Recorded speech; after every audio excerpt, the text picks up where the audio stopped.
Assalamualaikum warahmatullahi wabarakatuh. Perkenalkan kami dari kelompok 3. Di sini kami akan menjelaskan tentang dampak positif dan negatif olahraga beserta cedera yang ditimbulkan sebagai akibat dari olahraga yang berlebihan.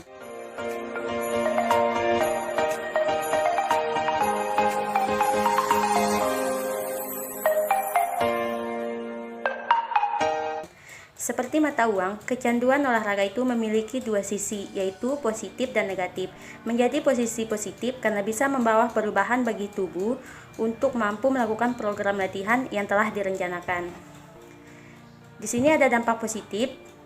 Yang pertama yaitu otot-otot menjadi bertambah besar, kuat, tak mudah lelah, memiliki daya ledak yang lebih besar, sehingga pada akhirnya seseorang mampu berlari lebih lama dan lebih jauh.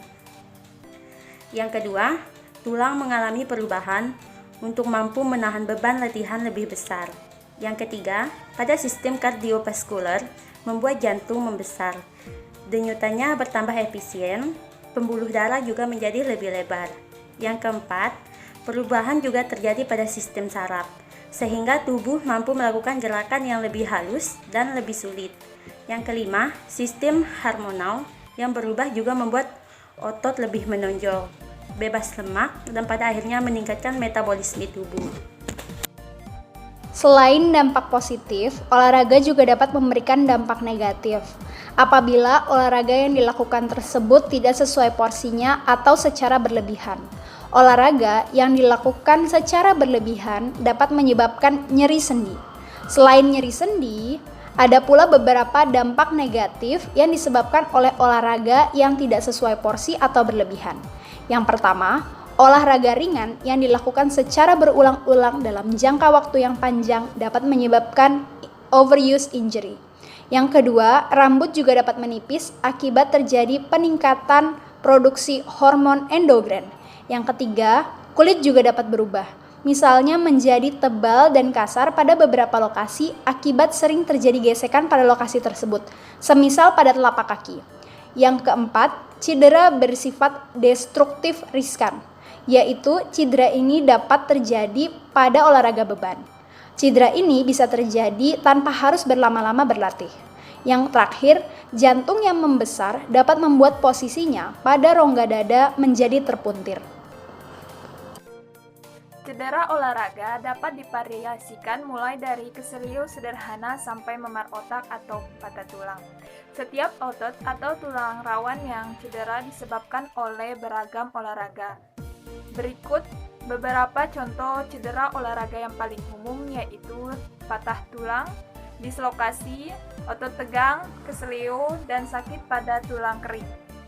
Namun, terdapat dua jenis utama cedera dalam olahraga, yaitu cedera olahraga akut dan cedera olahraga kronis. Cedera olahraga akut adalah rasa sakit tiba-tiba atau ketidakmampuan bergerak atau rasa atau tekanan pada bagian tungkai. Sedangkan cedera olahraga kronis adalah cedera olahraga yang terjadi dari waktu ke waktu yang disebabkan oleh penggunaan atau kerusakan otot, sendi, dan tendon. Orang yang menderita cedera olahraga kronis biasanya mengalami rasa sakit ringan pada daerah yang terserang pada saat melakukan kegiatan fisik. Penampilan fisik seseorang dan struktur tulangnya juga dapat menyebabkan cedera olahraga. Beberapa sebab yang paling umum adalah panjang kaki yang tidak sama, kaki datar, telapak kaki yang terlalu tinggi, kaki berbentuk O, dan kaki berbentuk X. Kondisi struktural seperti legasi pinggang, bentuk tulang paha, dan tempurung lutut yang terlalu tinggi juga dapat meningkatkan risiko seseorang terserang cedera olahraga. Gejala utama cedera olahraga. Rasa sakit merupakan gejala umum berbagai cedera olahraga. Namun, tingkat rasa sakit biasanya tidak menunjukkan tingkat cedera. Misalnya, atlet terlatih untuk mengabaikan tingkat rasa sakit tertentu dan banyak atlet melakukan pengalaman yang menyakitkan dengan melakukan dapat meningkatkan kemampuan atau ketahanan fisik mereka.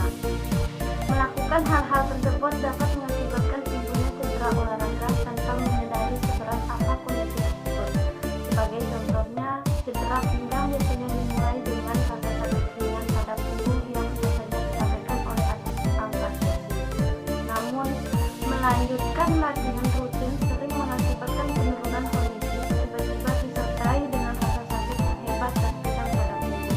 Penyebab cedera olahraga. Penyebab pasti cedera olahraga bergantung pada jenis cederanya. Namun, sebagian besar luka terjadi pada otot, ligamen, atau tendon.